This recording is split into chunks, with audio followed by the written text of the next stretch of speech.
দৌলতপুরে পুকুর খনন উন্নয়নের নামে সরকারি টাকা লুটপাট। তথ্য ও ভিডিও নিজস্ব প্রতিবেদক স্টার টিভি ৭১। মানিকগঞ্জের দৌলতপুর উপজেলার কলিয়া ইউনিয়নের টুটিয়াম গ্রামের টুটিয়াম পল্লী উন্নয়ন সমিতির দুটি পুকুর খনন ও উন্নয়নে ৩০ লক্ষ টাকার প্রকল্পে ব্যাপক অনিয়ম ও দুর্নীতির মাধ্যমে সরকারি টাকা লুটপাটের অভিযোগ উঠেছে। প্রকল্পে নিম্নমানের নির্মাণ সামগ্রী দিয়ে কাজ করার ফলে পুকুরের দুই পাশের মাটি ধসে পড়তে শুরু করেছে। ক্ষুব্ধ স্থানীয় বাসিন্দাদের অভিযোগ, পুকুর খননের নামে সরকারি টাকা লুটপাট করা হচ্ছে। অফিস ও স্থানীয় সূত্রে জানা গেছে, টুটিয়াম পল্লী উন্নয়ন সমিতির পুকুর ১ এর উন্নয়ন প্রকল্পের জন্য ২০২৪-২৫ অর্থ বছরে প্রায় ৩০ লাখ টাকা বরাদ্দ করা হয়। এই প্রকল্পের প্রথম চুক্তি হয় MS জাহিদ ট্রেডার্সের সাথে, কিন্তু প্রকল্পের কাজ শুরু না করেই এই প্রতিষ্ঠান প্রকল্পটি নতুন করে বিক্রি করে দেয় BK ট্রেডার্সের স্বত্বাধিকারী বিষ্ণু কুমার দাসের কাছে।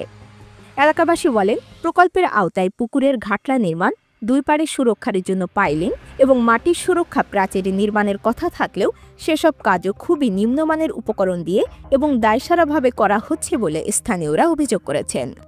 নিম্নমানের খনন কাজ এবং কাঠামোগত নিম্নমানের নির্মাণ সামগ্রী দিয়ে কাজ করার ফলে পুকুরের দুই পাড় ধসে পড়তে শুরু করেছে। পুকুর খননের মাটি পাশের রাস্তা তৈরিতে ব্যবহার করা হচ্ছে বলে স্থানীয়দের অভিযোগ। স্থানীয়দের প্রশ্ন, সরকারি প্রকল্প ব্যক্তিগতভাবে বিক্রি করেন কী করে? জনগণের টাকায় প্রজেক্ট হয় আর সেটি কয়েকজন ঠিকাদারের পকেটে চলে যায়। নিয়ম অনুযায়ী পুকুর খনন কাজ শুষ্ক মৌসুমে সম্পন্ন করার কথা, কিন্তু প্রকল্প বদলি হওয়ার কারণে কাজে মারাত্মক ব্যাঘাত ঘটে। বর্ষা মৌসুমের ১-২ মাস আগে প্রকল্পের কাজ শুরু হয়। অতিবৃষ্টির ফলে পুকুরে পানি জমতে থাকে, ফলে যথাযথভাবে পুকুর খনন সম্ভব হয়নি। স্থানীয় বাসিন্দা আব্দুল হালিম মোহাম্মদ মুসলিম উদ্দিন বলেন, পুকুরের পাড়গুলো এভাবে ভেঙে পড়ছে।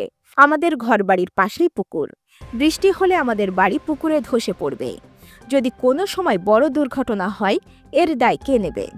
তাদের আশঙ্কা, প্রকল্পের কাজ এভাবে চলতে থাকলে সরকারি অর্থ অপচয়ের পাশাপাশি জনজীবন এবং পরিবেশের জন্য বড় ধরনের বিপদ ডেকে আনতে পারে।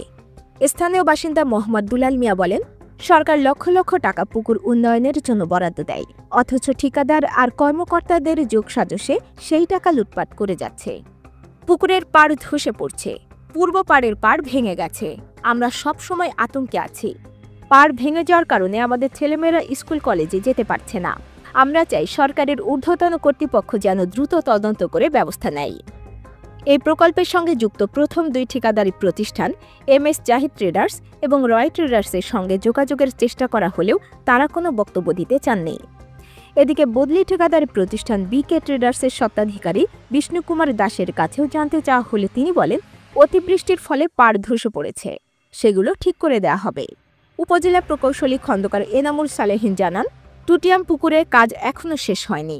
অতিবৃষ্টির ফলে পাড় ধসে পড়েছে, সেগুলো ঠিক করে দেওয়া হবে।